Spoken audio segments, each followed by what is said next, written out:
Vamos ahora a analizar el efecto de esta fuente de 48 volts sobre la corriente que circula a través de esta resistencia de 12 ohms.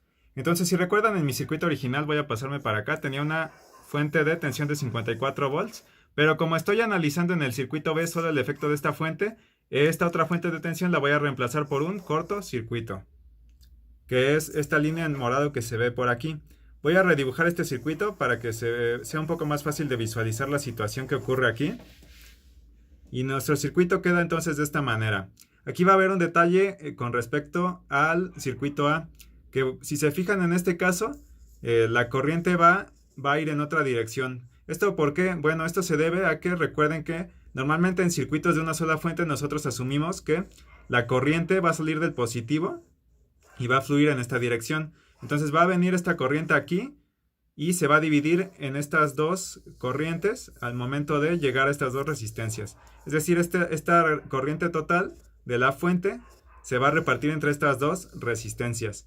Y vamos a usar un procedimiento muy parecido para saber cuál va a ser esta corriente total que me proporciona la fuente en este circuito B.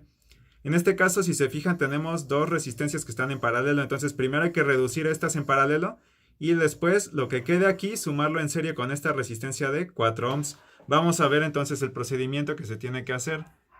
Aquí ya tenemos reducidas las resistencias R1 y R2 que están en paralelo y me queda un valor de 8 ohms. Este valor lo pueden ustedes calcular a mano. Aquí simplemente ya no me quise detener mucho en el procedimiento porque este se supone que ya se lo saben. Entonces, al final queda la resistencia de 4 ohms.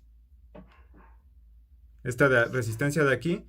Y va a quedar una resistencia en serie de 8 ohms, que es la reducción de estas dos. Entonces, si las combinamos, las sumamos, simplemente va a quedar una resistencia equivalente de 12 ohms. Esta es la resistencia equivalente que es vista por la fuente en este caso. Entonces, esta fuente va a haber una resistencia equivalente acá de 12 ohms. Para sacar cuál es la corriente total que proporciona la fuente en este circuito B, voy a hacer lo siguiente. Voy a dividir el valor de tensión de la fuente, que son 48 volts, entre la resistencia equivalente vista por la fuente en este circuito B. Y entonces, si divido 48 entre 12, va a quedar 4 amperes. Otra vez acá, voy a regresarme aquí, en este circuito B.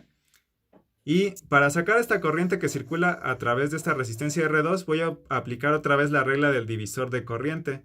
Entonces recuerden que para la regla del divisor de corriente en el numerador, uso la corriente total, que se va a dividir, y la resistencia, que es la que no me interesa. En este caso tendré que usar la de 24 ohms, porque la corriente que me está interesando es la que circula por la de 12. Entonces voy a pasarme para acá para que se pueda ver en la fórmula. Entonces tengo 24 ohms por los 4 amperes, que son los 4 amperes que se van a dividir en esas dos resistencias, entre 12 ohms más 24 ohms.